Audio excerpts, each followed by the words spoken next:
MCQ અને આ તમામ एमसीक्यू છે તે G3Q આધારિત છે। તો શરૂઆત કરીએ આપણે આજના વિડિયોની। પ્રથમ પ્રશ્ન છે કોના આમંત્રણ પર આફ્રિકન યુનિયન G20 માં જોડાયું? તો ભારતના આમંત્રણ પર આફ્રિકન યુનિયન છે તે G20 માં જોડાયું હતું। ત્યાર પછી જોઈએ તો સારી વોકેથોન કાર્યક્રમ કયા શહેરમાં યોજાયો હતો જ્યાં 15 રાજ્યોમાંથી 15000 મહિલાઓએ ભાગ લીધો હતો? તો એ છે તે સુરતમાં યોજાયો હતો। ત્યાર પછી જોઈએ સપ્ટેમ્બર મહિનામાં દેશના દરેક ગામમાં દરેક ઘરમાંથી માટી એકત્ર કરવાનો અભિયાન હાથ ધરવામાં આવે છે જેનું નામ શું છે? તો તેનું નામ હતું મેરા માટી મેરા દેશ।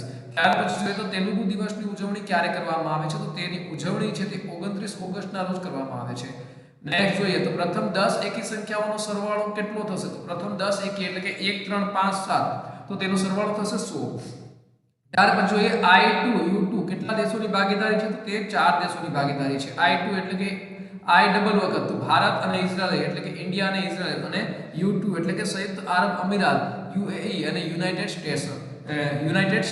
ત્યાર પછી જોઈએ આપણે ભારતીય શિક્ષા બોર્ડની સ્થાપનામાં અગ્રણી ભૂમિકા કોણે ભજવી હતી? તો સ્વામી રામદેવ છે તેઓએ ભારતીય શિક્ષા બોર્ડની સ્થાપનામાં અગ્રણી ભૂમિકા ભજવી હતી।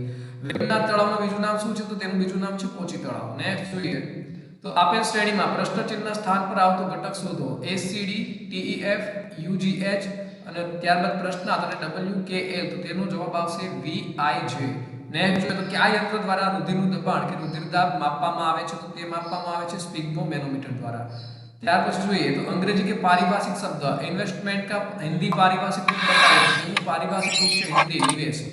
नेक्स्ट જોઈએ તો સૂર્યના ઉપલા સ્તરોને લગતા આદિત્ય L1 મિશનનું પ્રાથમિક ઉદ્દેશ્ય કયો છે? તો તેનો પ્રાથમિક ઉદ્દેશ્ય હતો કે સૂર્યના ઉપલા વાતાવરણની ગતિશીલતાનો અભ્યાસ કરવાનો, રંગમંડળ અને કોરોનાની ગરમીની તપાસ કરવાનો, જ્વાળાઓ અને સામૂહિક ઉત્સર્જન જેવા સૌર વિસ્ફોટોને ભૌતિકશાસ્ત્રને સમજવા અને સૂર્યની આસપાસના સૌર પવન અને કણોનું અવલોકન કરવાનો હતો। નેક્સ્ટ જોઈએ વિદુરની પત્નીનું નામ શું હતું? તો તેની પત્નીનું નામ હતું સુલભા। સ્વાતંત્ર્ય સેનાની ભગતસિંહને કયા દિવસે ફાંસી આપવામાં આવી હતી? તો સ્વાતંત્ર્ય સેનાની ભગતસિંહને 23 માર્ચ 1931 ના રોજ ફાંસી આપવામાં આવી હતી। નેક્સ્ટ જોઈએ ત્યાર પછી જોઈએ તો ડોક્ટર જેમ્સ ડેવી વોટસન કયા માટે જાણીતા છે? તો તેઓ છે DNA ની રચના માટે જાણીતા છે। નેક્સ્ટ જોઈએ તો રાજા રામમોહન રાયે સમાજ સુધારણા માટે કઈ સંસ્થાની સ્થાપના કરી હતી? તો તેઓએ આત્મી સભાની સ્થાપના કરી હતી। ત્યારબાદ જોઈએ તો 2019 માં G20 ઇમ્પાવર સમિટનું મુખ્ય ઉદ્દેશ શું હતો? તેનો મુખ્ય ઉદ્દેશ હતો ખાનગી ક્ષેત્રમાં મહિલા નેતૃત્વ અને સશક્તિકરણને વેગ આપવાનો હતો।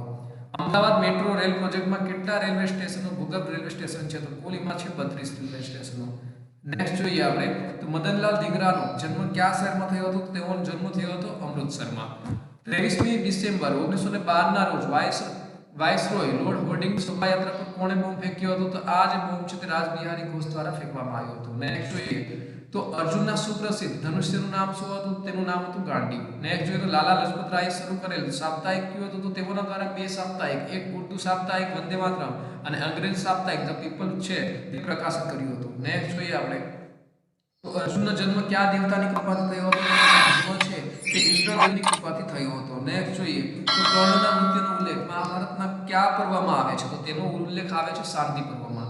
ત્યાર પછી જોઈએ તો ભારત के संविधान में हिंदी भाषा को क्या दर्जा दिया जाया गया है?